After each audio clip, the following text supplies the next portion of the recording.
Well, hi everyone. This is Ken Ham, and we are here with Dr. Nathaniel Jeanson for episode 15 and episode 16 of Rewriting Human History. Well, not rewriting biblical history, rewriting the common sort of understanding of human history that people have, and actually using genetics, so observational science, comparing Y chromosome changes, and it gives fascinating insight into the relationships of different people groups around the world. And we've been going through this, looking at different cultures and how people are much more closely related than they realize they are, and how a whole different culture can arise with distinguishing characteristics very, very quickly, much more quickly than people realize. So episode 15, the ancient Native American connection to modern Europe. So modern genetics reveals a shocking discovery. Today's Native Americans were not the first Americans. Okay, that's going to be a little radical. Instead, they left Central Asia and arrived in the Americas in the early AD era. So what people group did they come from? Well, who are their ancestors? And what is their story? Could they be linked to Europeans? Well, you're going to tune in to find out in this episode 15 with Dr. Nathaniel Jeanson from Answers in Genesis. I'm Ken Ham, CEO of Answers in Genesis, Creation Museum, and the Ark Encounter. And it's great to have Dr. Jeanson doing this particular research. Now, episode 16 that follows on from this, the next episode will actually deal with the Australian Aboriginal people, Pacific Islanders, Papua New Guineans. It's going to be very, very interesting, fascinating. So, Dr. Jeanson, I want you to give us a real quick summary of where we're at to date. And again, mention the Y chromosome research, which comes through the mail, which is what you've been using. So observational science to actually show relationships. And we'll go on with episode 15. Yes, thank you, Ken. And I want to remind our viewers what we're doing in these episodes is not really a simplified explanation of these genetic tests that you pay $100 for and then get some sort of results. You're 20% German and 50% British, these sorts of things. As we discussed previously, those types of tests give you very limited windows into your past. At best, maybe 4 or 5 generations, that's what they can tell you. But beyond that, it tells you very little. You need to turn to other tools of science. And we've seen in previous episodes, the best tool that we have, given the ones that are available, there's female inherited DNA, male inherited DNA. For technical reasons, it's the male inherited DNA that's working the best. And the research we're showing in this series is information you can find nowhere else. This is new groundbreaking work for 2 reasons. One, we haven't had this sort of genetic data prior. And secondly, we're looking at it through a framework that is outside the mainstream. We looked at the scientific reasons for doing that and the problems inherent in the mainstream view. But really, this represents a new chapter in the creation evolution debate, a reversal of the table, so to speak. Creationists are no longer just on the defensive trying to attack evolution. This is new progress in science, new discoveries about the world that the mainstream community has no ability to discover because they're working from the wrong time scale, working from the wrong perspective. And the larger question we're trying to address is, who do we come from? Given all of our cultural and physical and linguistic differences, how do we connect to one another? Sure, creationists might say we all separated at Babel, the major ethno-linguistic groups separated then, but how step by step did we get here? We kind of, even as creationists, dump that off into the distant past and tend not to think about it. And to this day, we still naturally, because we're sinners, look at people who are different than us and say foreign or separate, or we have inherent, because we're sinners, racist views of one another. And this is this is one of the ways that we're uncovering the connections among us, and they're much more surprising than we think. And it's not just modern people, it's looking at the ancients as well. I grew up with the default assumption that being of half German descent, and then that's my mother's side, and my dad's side being American for many generations, but likely back to Europe. These other cultures that are not Central Europe, so Greeks are Southern Europe, of course, or not European at all, the African Egyptians, the Iranian Persians, none of these must be connected to me. They're elsewhere in the globe. Well, we're finding out that these stereotypes that I grew up with, that perhaps you grew up with, are turning out to be wrong. And I've promised there's some shocking conclusions we're going to reach in this series. Those second and third points we've already begun to uncover. We've seen that most Europeans of recent Asian ancestry We've seen that nationalities disappear, German, French, British, these go away. We are eventually going to see that so-called black, white people exist. Dark skin, I should say, light skinned people, Caucasians walking around who've had African ancestors for thousands of years. None of this we'd ever expected without these tools of genetics. We've seen that the Americas have been resettled at least once, and eventually we're going to get to the most ancient history, the Neanderthals, and figure out how they fit into this equation and whether or not the mainstream narrative and explanation for their origins and migration fits the data. And my overall goal is not just apologetic, not just challenging someone's view if you don't agree with what the scriptures say, but that we'd all marvel at who we came from, our own stories, in a way we've never done so before. We've begun to marvel at the story of the Native Americans. We've seen over previous episodes that today's Native Americans are not the first Americans. They came over to the Americas in the AD era and perhaps mixed with, or maybe more likely, wiped out whoever was here first. And this unprecedented discovery about the world raises a whole bunch of new questions that are begging for answers. Why did they leave Central Asia? What is their story? What pushed them across the Bering Strait? What happened after they arrived in the Americas, and who were the first Americans? So in previous episodes, we've looked at number 2. We've looked at Native American accounts for what happened after they arrived, particularly the Wallam Olam, the Delaware Indians, and there's surely more out there. We didn't have time to talk about the Chickasaw origins narrative. You can find it on their website. And my prediction is there's going to be a whole lot more history that's been recorded by Native Americans that's been neglected.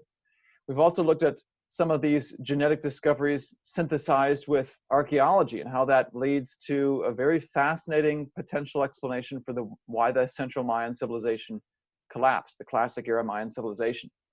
What I'm going to look at today, though, is the question of why did today's Native Americans leave Central Asia? This is not something in mainstream science many people think about because they push off this particular event into the realm of prehistory, 15,000 years ago.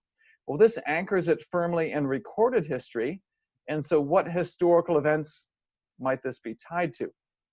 Today, we're going to discover some clues we never expected to find. We're going to see that this history, in a way we wouldn't have predicted, is somehow tied to modern Europe. In episode 1, we looked at the history of world population growth and saw that there must be more connections than we thought. We've done the math of this in episode 2 to reach the same conclusion. We're going to see a profound example of this point, and the next one from episodes 3 and 4, that ethnic change can happen much more quickly than we think. And 4, we looked at different rates of reproductive growth and how one group can overtake another. We'll talk about this more in our episode today. We've seen episodes 5 and 6, and really this is the crux of what we're doing, the basis for what we're doing, and the scientific refutation of the mainstream view. Our family tree is much more shallow than we think. We've also seen that, as I mentioned earlier, that it's the Y chromosome or male inherited DNA, the tree based on that. That's the key to human history. We've looked in episode 7 at lost relatives of Europe, seen that there's Mongol descent for many peoples, many more peoples than we thought. In episode 8, we've seen Chinese connections to modern Europe. In episode 9, we looked at the ancestry of European Americans. What happened after Columbus arrived? Who settled the Americas? So there's a hidden history that we explored in episode 10. The ancestors of most Americans are not who we think they are. They're Central Asians, emphasizing one of the points that I promised early on in this series. In episode 11, we looked at a revolution in pre-Columbian history. Even in mainstream archaeology, the long-standing stereotypes we've had about who the Native Americans were, whether they were primitive or not, all of these are being overturned even as we speak in mainstream science. There's limits to it, of course, though. And we've seen if we go beyond those limits and take the genetic data at face value, it indicates a resettling of the Americas, which led us to discuss, as I mentioned, some of the oral and written histories of Native Americans. We looked at the synthesis of archaeology and genetics in episode 14. 13 was the oral histories. And today we want to look at the ancient Native American connection to modern Europe. And to think about why Native Americans would leave Central Asia, let's deal with something more familiar. Let's think in today's terms why people might leave ancestral homelands. And there's many often sad examples we can think of in today's world. What comes to my mind is the refugee crisis, ongoing refugee crisis in Syria. There's millions of people who have been displaced, including children. Why? Because of massive civil war that's going on, basically civil unrest. And how many examples can we think of from history of civil unrest forcing people out, fleeing, seeking refugee status in other countries. That's one potential explanation for why people leave where they were originally from. It doesn't have to be necessarily that extreme, though. Thinking of the history of the United States, people came over from Great Britain, from Europe, settled on the East Coast. So they were only on the East Coast for a short time. This isn't necessarily their ancestral homelands, but people called it home for a while, and then eventually started moving west. Why would they leave the East Coast and pick up and try to start a new life further west? Economic opportunity, another major theme in migrations and human history. But you think back to the earliest stages of the United States, the coming of the Pilgrims, their motive, their purpose in coming over was to flee religious persecution. So the seeking of religious freedom is yet another motivation, another purpose in leaving. And these don't need to be distinct. They can all be overlapping and simultaneous when people leave wherever they're from. So could any of these explanations have applied historically to this question of today's Native Americans? Is there anything in history that might indicate and give us a clue as to why these people in the early AD era left their ancestral homelands in Asia and came across the Bering Strait? So let's turn our attention now to this region of history. And because so much of East Asian, Siberian, Central Asian history is unfamiliar, I want to give us some helpful handles by which to anchor our thinking by just moving the map a little bit further west to the other side of Eurasia, the combined continents of Europe and Asia, which I'll do frequently just because there's a lot of shared history and overlap between these two continents, and sometimes dividing them is a little bit arbitrary. Well, in the era of 250 to 800 AD, there's something very significant happening in Europe. Around the time of Christ, AD 1, AD 30, it was the Roman Empire that was ruling much of Europe. And around the 400s, 500s AD, after the Western and Eastern Roman Empires split up, the Western Roman Empire fell due to invasions from so-called Germanic barbarians. Some of these appear to be indigenous Europeans. We'll discuss them more when we talk about what happened to the Vikings in a future episode. But some of them were Central Asian, like the Huns, shown here by this green arrow. So on the other side of the map, the western side of the map, there was tremendous civil unrest, invasions, warfare happening in the Roman Empire. So that's what's happening on the left side. On the right side of the map, the Asian side of the map, you might recall from episode 9 when we discussed Chinese history, that we can summarize East Asian history, at least Chinese history, by a long series of Chinese dynasties that undergo periodic interruptions, usually due to invaders from the north. They're protected geographically in the west, the south, the east. It's the north where they build the Great Wall to try to keep these people out. Well, they can breach these defenses occasionally. And one of the major episodes, which at least one history book calls the Age of Division, happens exactly during this time period. The dynasty that precedes this, the end of it, is the Han Dynasty, around 200 to 20 AD. And there's all sorts of unrest then in China, division, so forth. There's barbarians who rule in northern China, and they don't get thrown out until the late 500s, early 600s AD by the Sui Dynasty. So it's the Han Dynasty that's ruling China around the time of Christ, sort of contemporary with the Roman Empire at times. They fall. Lots of division ensues. You have northern barbarian tribes like the Xianbei who are ruling up here and don't get thrown out till late 500s, 600s. And we discussed this when we talked about the ancient Chinese connection to modern Europe. It's this particular branch, this group on the tree that we call Group N, that shows this connection. Well, that's very intriguing. Around the same time that the Native Americans, today's Native Americans, are leaving Asia, you have tremendous upheaval and civil unrest in Asia. And in fact, because you have unrest all across the Asian continent, from Europe, from the Atlantic to the Pacific, this period of history has been given its own name, and the German name they came up with was the Völkerwanderung, or in English, the Great Wandering of Peoples, because there's so much activity in Central Asia, so much movement east and west. This is a massive transition period. So is it any surprise that we have not only movements within Asia, but from Asia out into an entirely different continent? So this is an intriguing handle that begs for further explanation, further exploration. The next steps here would be for someone who can read Chinese, I cannot, to take a deep dive into the historical literature. The smoking gun that would give us an even greater clue into the story of the Native Americans would be finding some sort of historical record that says, these people were living over here, they were doing this, and then they disappeared and we never heard from them again. That's the type of thing I'm expecting to be able to find in the historical records in ancient Chinese literature or the literature of others around that time period. Perhaps we could also find the answer as we take a deeper dive into the oral and written histories of the Native Americans.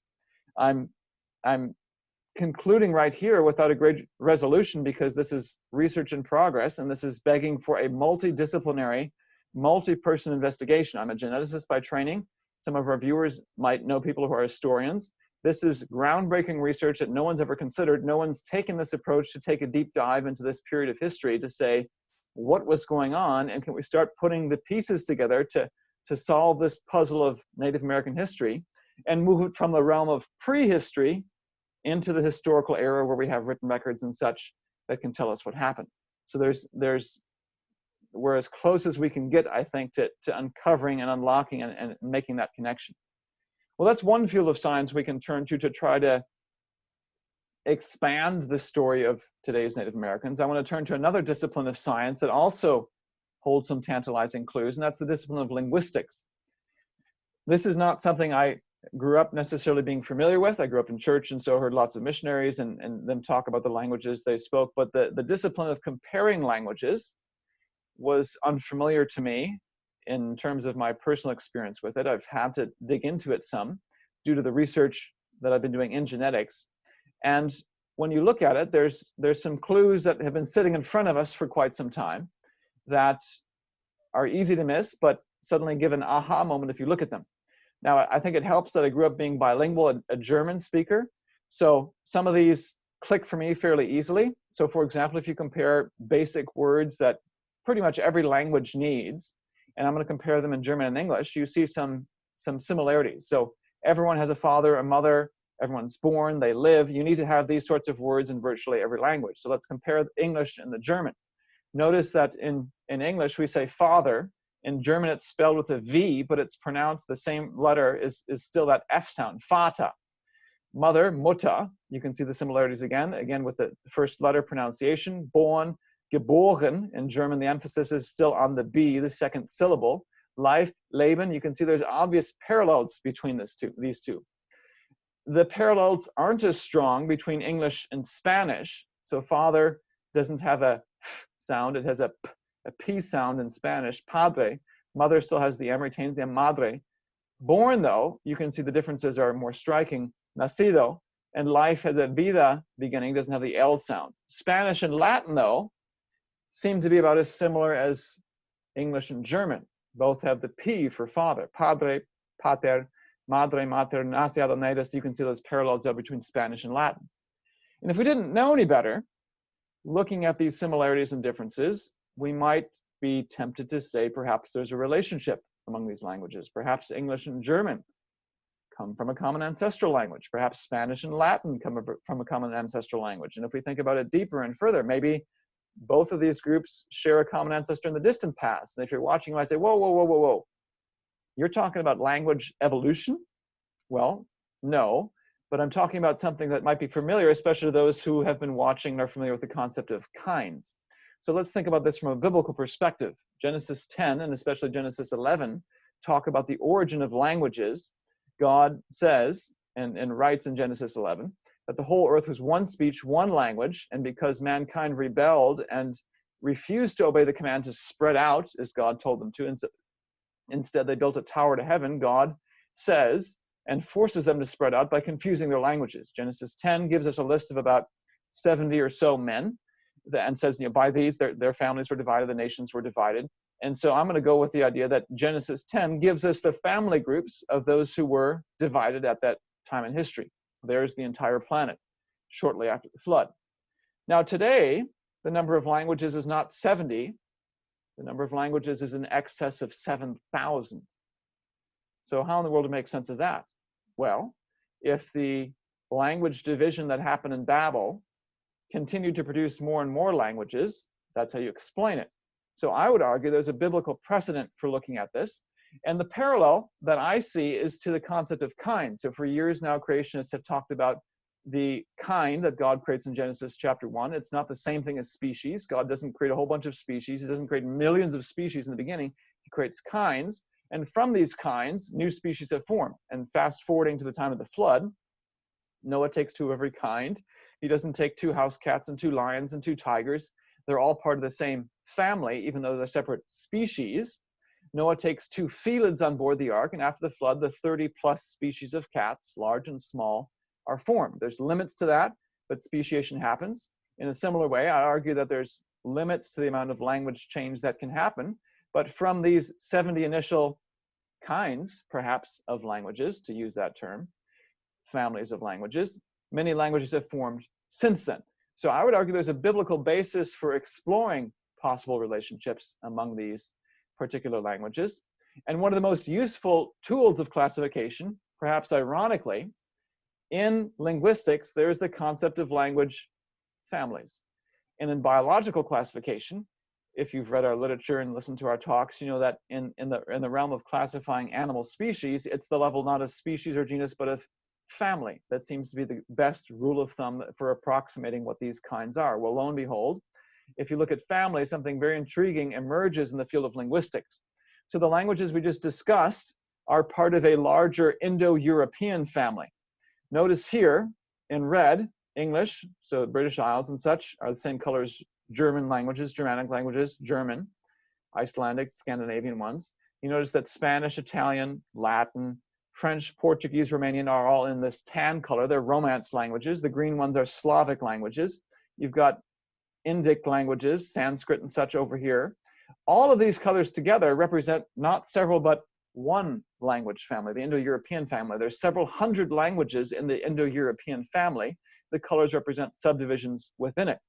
In Asia, there are also several language families. This represents a single language family, and the colors represent branches within it. This is the Sino-Tibetan language family. Chinese is one subdivision. You've got Tibetan languages, Burmese languages, and so forth. There's multiple language families. As this larger map of Asia indicates, you've got Arabian languages, the Afro-Asiatic ones, Arabic and such. We've got Austronesian ones, which we'll discuss in a future episode. Here you've got the Sino-Tibetan ones broken up into their subdivisions. This is the basic unit that collects languages into a larger grouping. And the reason I bring it up is because when you look at the number of families that exist today, or to phrase it differently, if you were looking at this question and you say, okay, there's 70 families, 70 language units that are listed in Genesis 10, yet there's 100 times that number of languages today, what might be a good approximation for what those original units were? Well, lo and behold, you crack open a linguistics book, like one that the Ethnologue, which comes from the Summer Institute of Linguistics, which is affiliated with the Wycliffe Bible translators. And if you know anything about missions, there's obviously a strong interest in knowing the languages of the world so we can translate the Bible into those languages. Well, here's linguists, biblical linguists, taking the lead. It's viewed as a very scholarly resource. They list, lo and behold, 163 language families. So from my perspective, here we've got thousands of languages alive today coming biblically from just 70 units. And the number of families is only twice the number of men. So if you know nothing else, you say, whoa, there's only twice the number of families as men. This is a good place to start. That seems to be pretty close to the number of men in Genesis 10. And just a little bit of investigation further might bring that number down. Well, I bring all this up because this is a potential tool then by which to understand the history of the Americas. There's history that's recorded in linguistics. For example, Africa, let's get ourselves oriented to this map. Africa doesn't have that many colors shown here. In this orangish color, you've got Afro-Asiatic family, the Nilo-Saharan family right here, which extends down to the Maasai of Kenya. In green, you have much of West Africa and Central Africa, part of the Niger-Congo family. You've got Click languages here in this sort of a lime green. They're the Click speakers of Southwest Africa. You've got this lighter green color that's Indo-European, same language family as Europe and the Americas. Here the subdivisions are not shown, just one broad light green color. So everything from Germanic and Romance and Slavic are all included. And the Americas, of course, are dominantly this light green because English is the primary language in the US, Spanish and Portuguese in Latin America. Well, I say there's history here because think about the distribution of these Afro-Asiatic languages, of which Arabic is one of them. Well, if you know anything about the history of the conquests due to Islam, they're in the Arabian Peninsula and much of North Africa. So that fits the history. And of course, the reason we have so many Indo-European languages in the Americas is because European colonists came over here. There's history that's recorded. Well, notice here in the Americas, it may be a little bit hard to see because these groupings are so tiny. The Americas are pockmarked with all sorts of different colors. That's because there are an enormous number of language families still up and down the Americas, North America to South America. Not nearly as many as the number of colors you have, let's say, in Africa. So let's think about this more. There's a hint of something here that I want us to notice. Let's begin, though, by looking at the number of languages in total by continent. Here's the Americas combined, their languages. Here's the number of languages in Africa. Again, I've combined Europe and Asia to the Eurasian languages, just because there's a lot of overlap between the two. And then the languages of Oceania, Papua New Guinea, Australia, the Pacific, and so forth. What I want you to see here is that there's a fairly decent balance by continent or by groups of continents. They're all fairly close to each other. Eurasia has 2,400 languages, Africa close to that, about 2,000. Oceania has half that, but it's pretty close in terms of multiplication. And the Americas have the lowest number of languages. But they're all not very far apart. And I bring that up because when you look at the number of families, that's where you really see some skewing. In Africa, as we've seen, there's hardly any language families. There's 8 here by the ethnologue count, and I'm removing obscure things like sign languages and Creoles and so forth. In Eurasia, you have 37, Oceania 26, so here there's a similarity. Well, in the Americas, there's 83. And what really makes this stand out is if we think of the number of families relative to the number of languages. I'm going to draw boxes appropriate to that. Here's where the Americas stick out like a sore thumb. They have a huge number of families per language. In other words, they've got few families, they have few languages, many families. Africa is the opposite, many, many languages, very few families. And there's a little bit more balance in Eurasia and Oceania. Why does this stick out so much? So if you know nothing else, I'm not even talking, let's say Genesis 10, Genesis 11, just looking at pure numbers. There's something about the Americas that seems to be off. It's something different. It's obviously an outlier, as if there's perhaps too many families. And here again, an analogy to the biological world is helpful. If you've ever studied biological classification, you may have heard the term lumpers and splitters, referring to the tendency among biologists to either group new potential species into pre-existing groups. Those are the lumpers. Oh, here's a different kind of animal. Well, let's just put it in the same species. Versus the splitters who see something different. And every tiny detail, oh, we have to call it a new species. Those are trends in the biological world. You look here in the linguistic world, and it seems like perhaps whoever's in charge of doing the linguistic classification in the Americas is a little bit too much of a splitter. They want to keep dividing into separate language families. It doesn't fit sort of the pattern in the rest of the world. And what we see here is consistent with what we have observed visually in this global slide. There's another thing I want us to notice, though, and that's just how small these groupings are. So you look at Africa, and the Niger-Congo family stretches across much of the continent. Same with Afroasiatic. Well, all these various families are confined to very localized small groupings.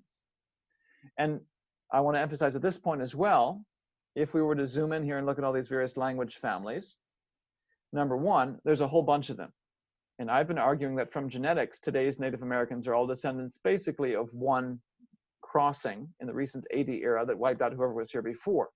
So from that perspective, we might expect 1 or 2 language families, if that, just because of the genetic history we've seen. Yet here we see massive numbers of families. Secondly, the second thing I want us to see, and maybe hard at this level of resolution, if you were to go up and down the Americas and look at the language families, and then go over to Asia and say, are there any links? You won't find them. You won't see a linkage between the Americas and Asia. So again, how does this make any sense, and how does this fit the genetics? Well, this is where the odd outlier, the fact that there's so many families in the Americas, begins to make you wonder whether or not the existing classifications that we see are indeed valid. And I think another clue comes from the fact that these are so pockmarked. So let's try to think about the question of why there are so many families in the Americas and why they're grouped into such tiny subcategories.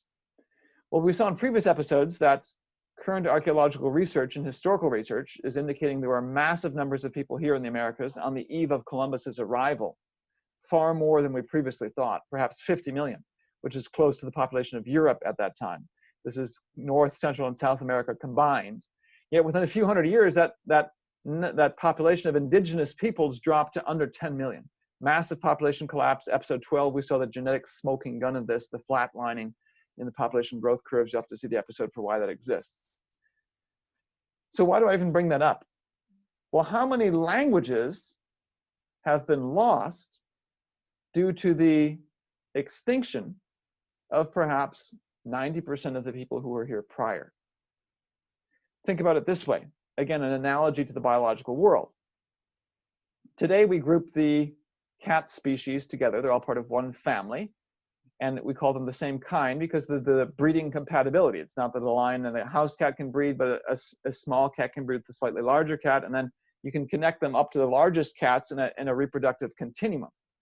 Well, what if there was a massive population die-off among cats? Let's say there was some feline virus that spreads around the globe and wipes out and decimates the cat population, so that at the end of it, the only species that survive are the lion and the house cat, who cannot interbreed. And they're also very different. They're different in size, they're different in appearance.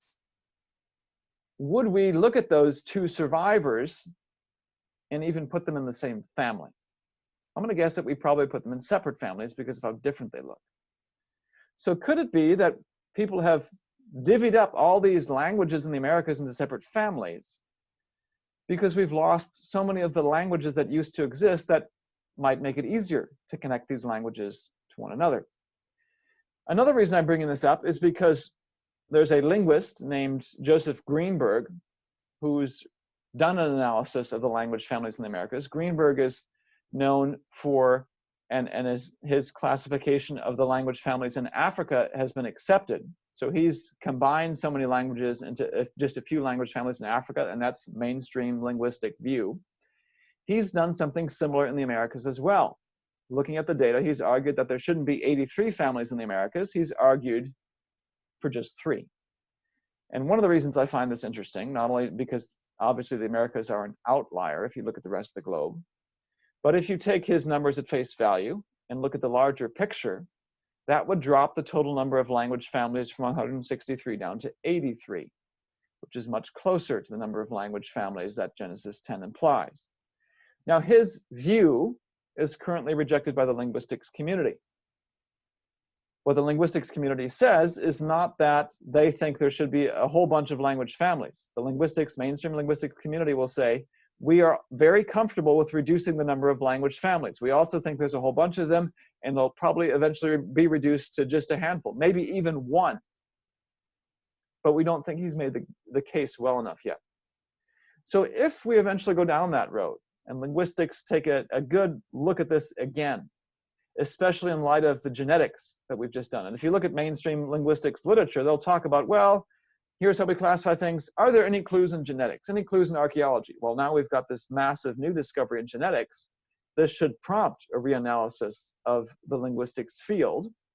And I'm suspicious that we'll find some new clues and perhaps connections to Asia that might help narrow down who exactly these people came from and add to the history that we're discovering. So we've looked at some clues that indicate the direction that we should go. We haven't reached a firm conclusion yet, but again, this is where the research is at, and it's begging for a linguist to come in and say, aha, here's a connection everyone has overlooked because they've been all looking at this through the lens of 15,000 years ago, and if you read the linguistics literature, that's how it is. Now let's look at it through the lens of 4,500 years ago, and of a resettling within the last 2,000 years, the early AD era. What about genetics, though? Third field of science. We looked at history, we looked at language. Are there any additional clues we could glean from genetics? And I want to return to a study that we've talked about many times before. This particular study that looked broadly across the world at multiple populations, not that many men from each population, but a good broad ethnic sampling that included Native Americans, in particular those from Northwest Argentina. They're part of this, what we called Group Q, and this was a representative study of many other studies. So that's why I'm bringing it up, one of the best data sets. Here are in gray the today's Native Americans. This is where they branch off in the early AD era from other groups. And who are the other groups? Well, here it's in pink, Eskimos, Cats, Selkups. In pink is Siberian groups. They sampled from far Northeast Asia. And here in light green, you have a Central Asian individual, Uzbek, from Uzbekistan. So if we go back to our map, this indicates that the most recent relatives of these people are found among these groups. Well, which of these groups might it be? We've run into a problem like this before when talking about the Central Asian connection among Europeans. And one of the challenges that we've seen is that Central Asia, Siberia, represents, or that land, I should say, represents very poor agricultural potential. Historically, these people have been nomadic. They're famous for their horses. The horse and military skill of the Mongols, of course, is famous and led to their world conquest. But that also means they're highly intermixed. Genghis Khan deliberately split up the peoples he conquered, moved them into his army, and divided out peoples of one ethnic groups to break up their loyalties, potential loyalties in ethnicity, and force their loyalties to a leader, namely him. So there's some sort of connection here, and the way we would dig into this connection further is by going back to Siberia, Central Asia, and getting more DNA sequences to figure and to map out the history to see if we can narrow down who exactly this is.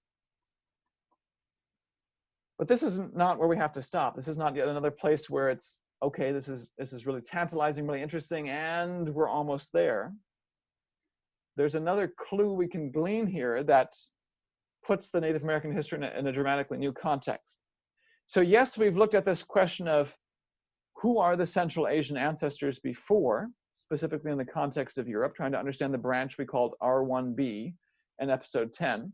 We saw that there's been a stream of Central Asian migrations into Europe and eventually came to dominate Western Europe. And I've said there's a Central Asian Siberian connection to Native America. So that parallel between these two continents is not just a conceptual one. There's a link here that runs much deeper. And I want us to think again about Custer's last stand, an episode in US history that we mentioned in a previous episode. He died June 25th, 1876, along with many of his men, when engaged with a group of Sioux and Cheyenne warriors. And historically, we've grown up with this idea that here are two long-separated, long-standing cultures that clashed and one dominated the other. We've seen from mainstream archaeology how many of our long-standing notions about who the Native Americans were have changed. These Siouan and Cheyenne peoples are the last remnant survivors of a massive population die-off and of a culture that collapsed, that was highly advanced. But who were they? When Custer engaged these people, who was it that was engaging on the battlefield that day? Well, let's revisit this in light of the genetics that we've discussed.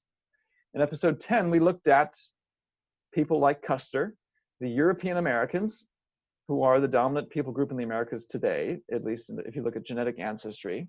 There were a whopping 42 million Europeans who came over, and I'm looking at numbers up till 1975, predominantly from Western Europe. 80% of the European immigrants to the United States came from Western Europe, the minority from Eastern Europe. Genetically, we've seen that 60% of Western Europe is in this branch we call R1b that ultimately comes from Central Asia, breaks off from Central Asia around 900 to 1000 AD.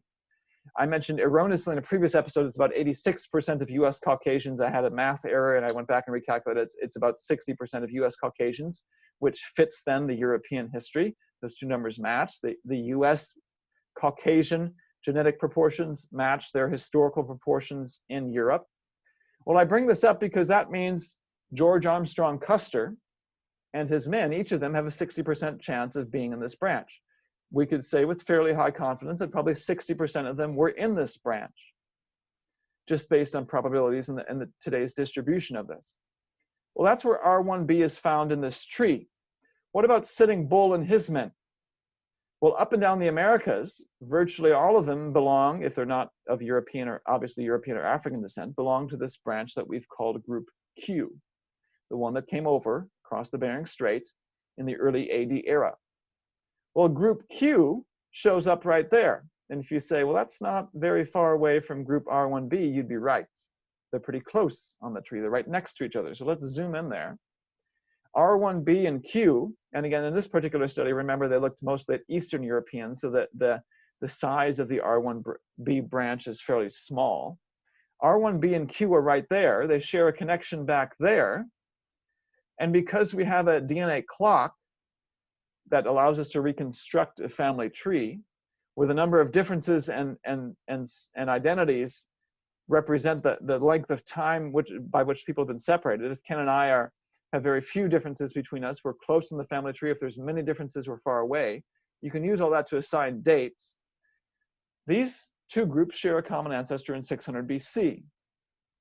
And there's, again, some uncertainty. We're not exactly sure where Noah is. I can circle you on the tree. He's right around here, but if he's right there, that's still a matter we have to resolve. But around 600 BC is where these two groups share a common ancestor.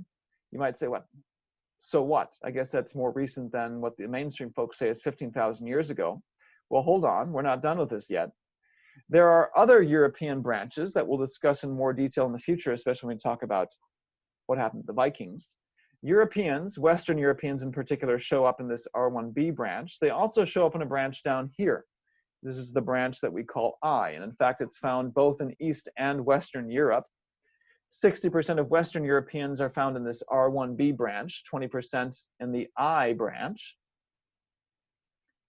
So that means George Armstrong Custer's men, probably 60% of them were in the R1b branch, 20% of them were in this I branch, because they're heavily of Western European descent.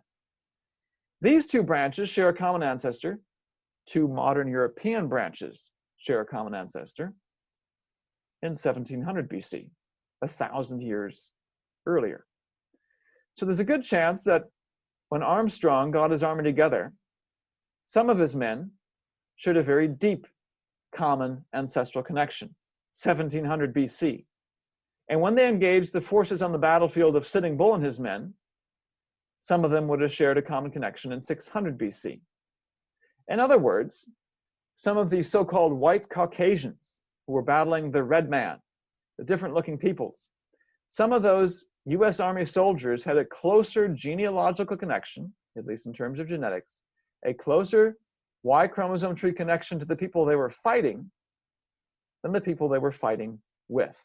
There were some of the members of Armstrong Custer's army who were more different from one another on this tree than they were from Sitting Bull. Yet they looked more similar to each other. They're Caucasians. They didn't look as similar to the Native Americans. But this is what modern genetics reveals, a shocking ancient connection between Native Americans and modern Europe. There are some modern Europeans, there are some Americans, me and Ken perhaps, who have a closer relationship on this tree to the Navajo, to the Sioux, to the Cheyenne, than we do to other Caucasians in the United States. It could be that Ken is in group I, that I am in group R1b, or vice versa, which means one of us is closer to the Native Americans than we are to each other.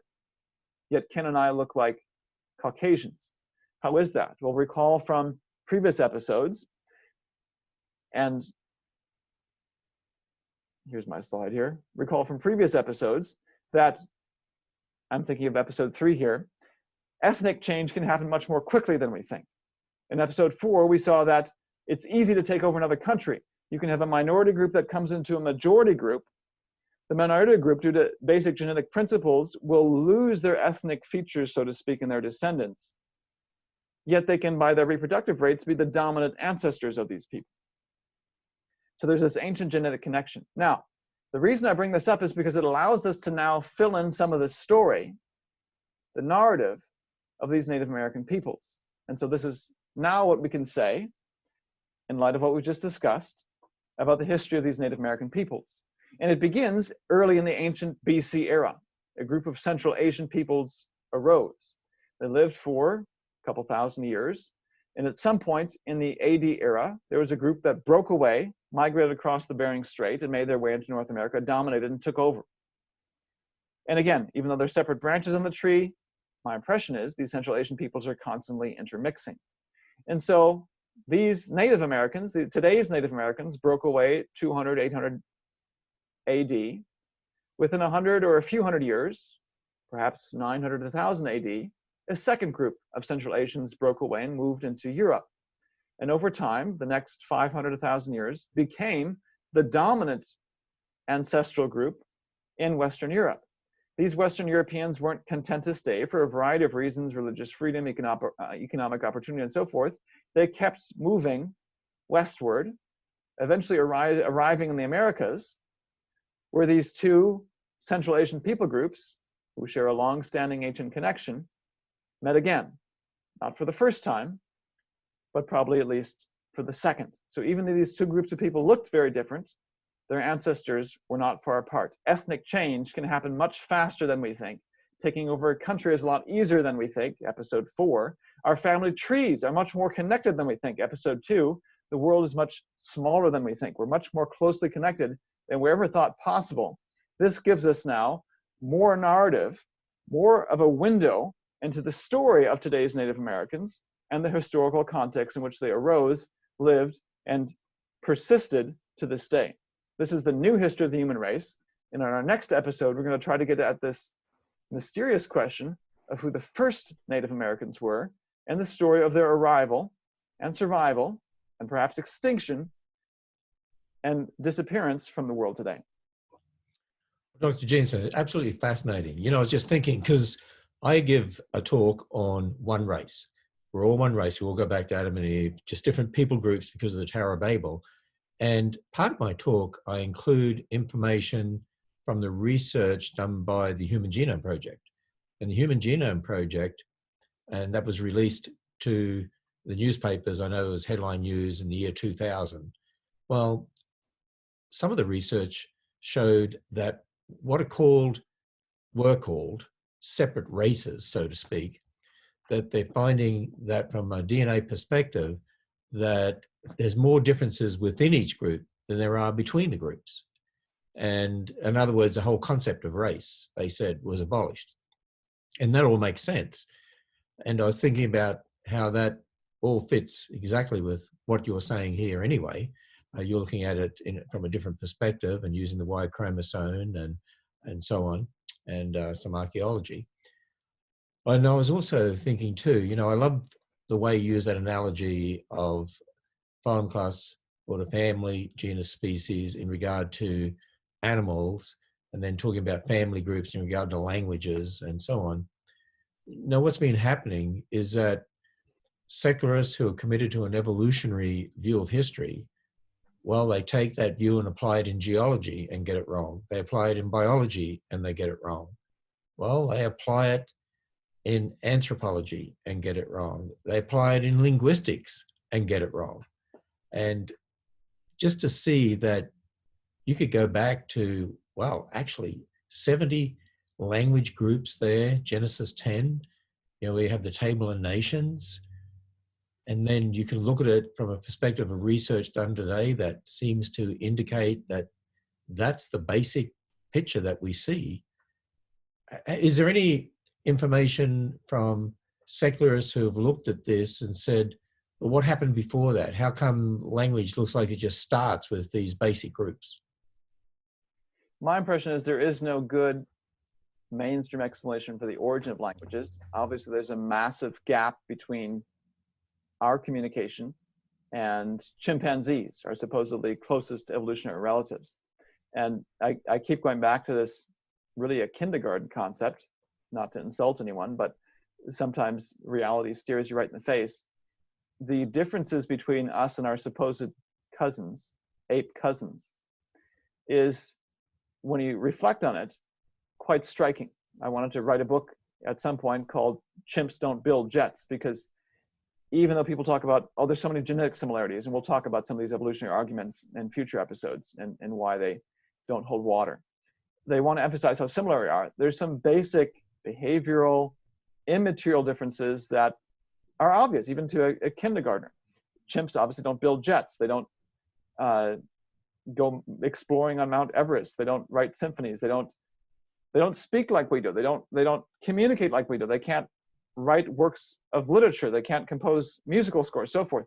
There's so many immaterial differences that, well, of course, And again, the point is not that every single person can write a Beethoven symphony. The point is the human race, humanity as a species has done all this, and not a single chimpanzee ever has, nor will they, because they're animals. They're not people. They're not made in the image of God. They're not endowed with these sorts of capabilities. And language is one of these, where their grunts, their whatever emotions don't hold a candle to the types of things human can do. And that's not look at us, exalt ourselves, which would be the mistake, which would be repeating the mistake of the Tower of Babel. Let's exalt ourselves to heaven, make a tower that reaches to the heaven. We're the way that we are because God has endowed mankind with his image and given us special abilities, and we're to use these then to glorify him, which of course is what we've not done and why we're all sinners in need of a savior, and God in his mercy sends his son. But language is one of these, boom, hits you in the face. We do it. No other species does it. You can talk about the intelligence of the species, fine, but show me a species that communicates like we do, you won't find it. This is part of what makes us human, and it goes back to creation and to the divine hand of God. And communication is what we do with our maker, and that's how it's intended to be. We've lost that, of course, due to the fall in the garden, the sad story where they're going and talking to him, and they lose that walking and talking with him in the garden because of sin. And of course, that's the long-standing story of the Bible, the narrative of the Bible, and what we look forward to in the future for believers to be able to talk and walk with God again. And he will dwell among us, Revelation says. This is the hope of Christians. And it has this firm anchor then and echo in linguistics and the linguistic differences between us and the whole rest of and all the animal kingdom. Well, we've run out of time, but just one quick question, because I'm sure somebody's going to ask this. They're going to put it in the comments here. They're going to say, okay, if there was one language to start with, then you have this division at the Tower of Babel. So Noah had to speak the original language. And then that was obviously the language that his descendants spoke down to the Tower of Babel. So do you have any hint at what the original language might have been? This is a very good question. And I've heard people talk about, could Hebrew be the original language? I'm very curious along these lines. If you look at mainstream science, they think of it evolutionarily. So they're trying to reduce everything to an evolutionary common ancestor. I'm not sure comparative linguistics will allow you to do that. I'd be very curious to see what happens if you do that from a biblical perspective. One of the biggest challenges, though, I think, is languages are not like genetics. You can change, and there's processes in languages you don't see in genetics. I can borrow stuff, and linguists will talk about how English is a mess. It's hard to draw the history of it because we've borrowed stuff here and brought in this stuff over here. It's this big conglomerate, which you don't see an analogy for in genetics. It's fairly linear genetic descent. So it's a fantastic question. To me, it's still a mystery, but one I think is worth exploring and doing so with a firm grounding in the biblical worldview, because that will be the key to unlocking it. Well, we look forward to the next episode tomorrow evening, episode 16, Mysteries of the Ancient Pacific, Aboriginal Australia, and Early America. So if you haven't seen the others, you can go to our YouTube channel, Answers in Genesis YouTube channel. They're on a playlist there. Or if you subscribe to Answers.tv, which is our streaming platform that now has hundreds and hundreds, in fact, 1,400 or so at the time of actually doing this particular program, and more being added every day. Eventually, we'll end up with thousands of items on there. But Answers.tv is our streaming platform, and you have all of these put together in a season on there. Encourage people to go there, and that way they're easy to find, and lots of other material there as well. And that's for just over, if you pay for a year, $39.99 for a year. So it's just over $3 a month US. I mean, that's very, very inexpensive, and we keep it inexpensive for you. So Dr. Jeanson, look forward to episode 16. Thank you.